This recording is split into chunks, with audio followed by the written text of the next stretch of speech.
Boa tarde, meninas, tudo bem com vocês? Ó, vim aqui fazer uma abertura de caixa da Avon, ou da Natura.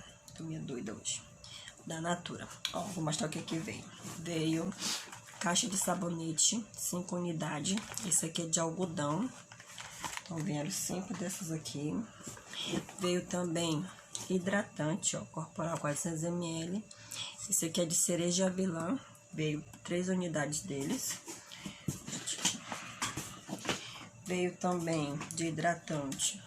Esse aqui de amora, vermelho e jabuticaba. Ó, vieram 3 deles.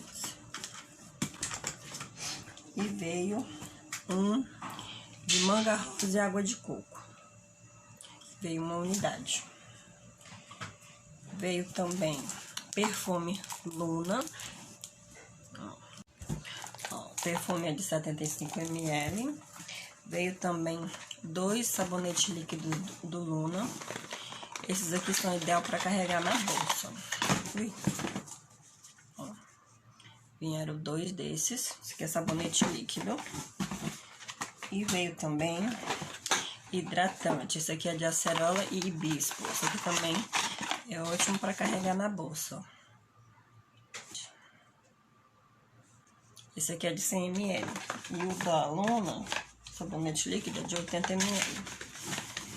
Veio também shampoo, condicionador e creme de pentear da linha Soul. Esse aqui é para cabelos cacheados, crespos e cacheados. Vieram 2 unidades de cada, que é shampoo, condicionador e creme de pentear.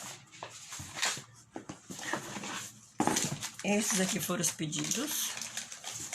Que fosse pedido, o resto é amostra e revista. Então, ó, depois eu vou deixar as fotos com o preço tudinho aqui nos stories. Quem quiser alguma coisa, é só me chamar.